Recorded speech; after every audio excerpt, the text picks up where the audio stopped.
Hello साथियों, आज की इस वीडियो में आपके लिए एक नई अपडेट लेकर के आया हूं। आप सब लोग इस वीडियो को अंत तक देखना, क्योंकि आपके परीक्षा के लिए बहुत ही ज़्यादा ज़रूरी है। आप लोग इंतज़ार कर रही थी कि बीटीएससी जब परीक्षा लेंगे एएनएम का तो कैसे क्या करना है।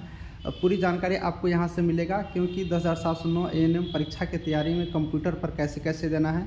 बीटीएससी ने एक नियम निकाला है कि आप परीक्षा में जाएंगे तो कहाँ पर क्या भरना है, रोल नंबर वगैरह, एग्ज़ाम में क्वेश्चंस कैसे आएगा, सही गलत कुछ भी होगा, उस सब के बारे में आपको जानकारी कैसे मिलेगा। इन सब चीज़ों की जानकारी अपडेट के लिए इस वीडियो को अंत तक देखें, क्योंकि ऑफिशियल नोटिस, ऑफिशियल अपडेट जानकारी यहाँ पर आ चुका है। चलिए वीडियो को आगे बढ़ाते हैं। आप लोग क्या करिएगा, सबसे पहले गूगल खोल लीजिएगा अपने मोबाइल में, ठीक है। और मोबाइल में गूगल खोलने से बढ़िया होगा कि आप लोग कंप्यूटर में खोलिएगा। अगर आपके पास लैपटॉप हो या फिर घर में कंप्यूटर हो, नहीं हो तो किसी फ्रेंड से लेकर के, किसी से लेकर के ये काम आप लोग ज़रूर कर लीजिएगा कंप्यूटर में, क्योंकि एग्ज़ाम आपको कंप्यूटर पर देना है, मोबाइल में नहीं देना है। इसीलिए मैं आपको बताऊंगा कि ये चीज़ कंप्यूटर पर करिएगा तो आपके लिए बेहतर होगा। सेम टू सेम आपको वहाँ पर भी दिखेंगे। तो कंप्यूटर पर गूगल खोलेंगे, ठीक है, और गूगल क्रोम में आप लोग यहाँ पर लिखेंगे क्या चीज़, तो बीटीएससी। देखिए, क्योंकि बीटीएससी की वेबसाइट पर है ये सारा चीज़। बीटीएससी हम लिख दिया यहाँ पर। ऐसे बीटीएससी लिखे तो यहाँ पर आ चुका है मेरा, ऊपर में ही आप लोग देख पा रहे होंगे। अब यहाँ पर हम क्लिक करेंगे। अब क्लिक करेंगे तो इस तरह से आ गया, और आप लोग ऊपर में ही देखिएगा, यहाँ पर लिखा है mock link for exam for advertisement number 7/2022 ANM, यानी कि मॉक लिंक दिया है कि एग्जाम में कैसे क्या करना होगा उसके लिए, एएनएम के लिए। तो इस लिंक पर हम यहाँ पर क्लिक करेंगे। क्लिक करने के बाद यहाँ पर आप लोग देख लीजिए, जब आप लोग एग्जाम में जाइएगा बायोमेट्रिक सब कुछ लिया जाएगा, तो आपको कंप्यूटर पे यहाँ पर फोटो दिखेगा। लॉगिन करने के लिए यहाँ पर पासवर्ड करने के लिए दिया जाएगा। तो लॉगिन आईडी और पासवर्ड आपको परीक्षा में बता दिया जाएगा कि आपको क्या होगा नहीं होगा, ठीक है।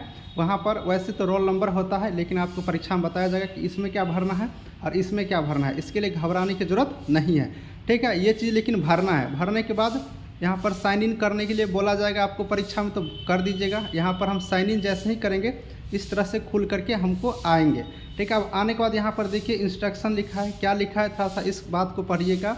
You have not visited the question at. अगर आपको इस कलर के दिखेगा, इसका मतलब समझिए कि आप क्वेश्चंस को कुछ नहीं किए हैं, देख लिए हैं, छोड़ दिए हैं, ठीक है। ये चीज़ हो गया, मतलब कुछ किए ही नहीं क्वेश्चंस को। इसका इस कलर का मतलब होता है 2 नंबर का मतलब 2 नंबर जो कलर है, कलर को भी कम से कम पहचान लीजिए। You have note answer the questions, यानी कि आपने क्वेश्चंस को देख लिया। 2 नंबर जो कलर है, ये कलर का मतलब क्या हो गया कि आपने क्वेश्चंस को देख लिया लेकिन आंसर नहीं किया, ठीक है। पहला मतलब है क्या, क्वेश्चंस को देखा ही नहीं, विजिट ही नहीं किया। दूसरा नंबर, क्वेश्चंस को तो आपने देख लिया लेकिन क्वेश्चंस का आंसर नहीं किए। अगर इस कलर का होगा, इसका मतलब आप लोग समझिएगा कि आप जो क्वेश्चंस बनाए हैं उसका आंसर कर दिए हैं। आपको बगल में दिखेगा आंसर शीट, इसमें इस टाइप का कलर भी दिखेगा। तो इस तरह से जो आपको दिखेगा ये 3 नंबर, तो समझिए कि आपका आंसर का करते जा रहे हो, आप आंसर बनाते जा रहे हो, ठीक है। ये चीज़ हो गया। तो कम से कम आपको ये वाला कलर दिखना चाहिए, ठीक है। ये वाला कलर दिखेगा मतलब आंसर नहीं किए, ये वाला कर दिए मतलब आंसर कर दिए, ठीक है। ये चीज़ है।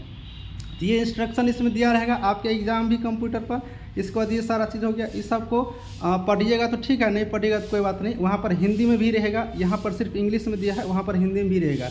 इसके बाद क्या करना है, नेक्स्ट है, इस नेक्स्ट पर क्लिक करेंगे, ठीक है। आपको नेक्स्ट पर क्लिक करेंगे तो चलिए नेक्स्ट पर हम क्लिक कर दिए। आपके एग्जाम में हिंदी भी रहेगा। यहाँ पर देखिए टिक करने के लिए बोला जा रहा है, टिक कर दीजिएगा।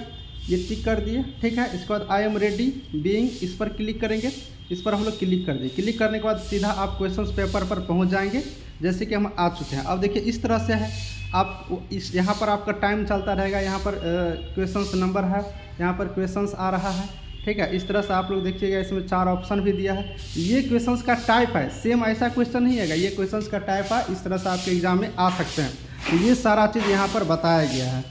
ये चीज़ आप जब कंप्यूटर पर खोलिएगा तो आपको सेम एग्जाम में जैसा रहेगा उस टाइप का आपको देखेंगे। इसलिए इस लिंक के माध्यम से आप लोग एक बार समझ लीजिए अच्छी तरीके से लॉगिन करके कंप्यूटर पर, ठीक है। आप लोग सबको समझ गए होंगे। चलिए इसी तरह से कोई अपडेट आता है तो मैं आपको बताऊँगा। ये लिंक, ये मॉक टेस्ट बस आपको समझने के लिए दिया गया है, ठीक है, कि ऐसा ऐसा रहेगा, इसी टाइप का दिखेगा। आप लोग समझ लीजिए पहले से।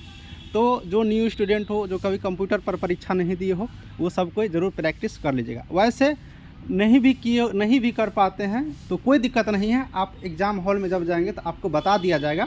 अगर नहीं बताया जाएगा तो आप एक बार पूछ लीजिएगा। ये नहीं कि एकदम चुपचाप बैठे रहेंगे, नहीं है तो पूछ लेना है, ठीक है। उसके लिए घबराने की ज़रूरत नहीं है। समय बहुत ज़्यादा दिया जा रहा है, वैसा नहीं कि बहुत कम टाइम है आप लोगों के लिए। क्वेश्चंस के अकॉर्डिंग 2 घंटा ठीक ठाक टाइम है, क्योंकि मैथ रीजनिंग तो है नहीं कि बनाना है, इसीलिए इले घबराना नहीं है, अच्छे तरीके से एग्ज़ाम देना है, कोई परेशानी नहीं है, ईजी क्वेश्चंस आएगा। मैं बता रहा हूँ ना, मैं इतना दिन से पहले से इसलिए नहीं बता रहा था कि आप लोग पढ़ना छोड़ देते, ठीक है। ज़्यादा हार्ड क्वेश्चंस नहीं आएगा, लेकिन लगातार आप लोग 11-12 तक एग्ज़ाम जिनका है पढ़ते रहिए, कोई दिक्कत कहीं से नहीं होगा, ठीक है। उसके बाद कट ऑफ भी ज़्यादा नहीं जाएगा, क्योंकि आसान क्वेश्चन आएगा। बीटीएससी पहली बार परीक्षा ले रहा है, उनको भी थोड़ा बहुत कुछ समझने बुझने में लगता है, क्योंकि हर कोई जब पहली बार एग्ज़ाम होता है या पहली बार कोई कार्य करते हैं तो थोड़ा सा हो ही जाता है। आप लोग इस बात को समझ ही रही होगी, इसलिए किसी भी तरह से टेंशन तो लेना ही नहीं कि क्या होगा नहीं होगा कैसे होगा। हाँ, ये चीज़ है।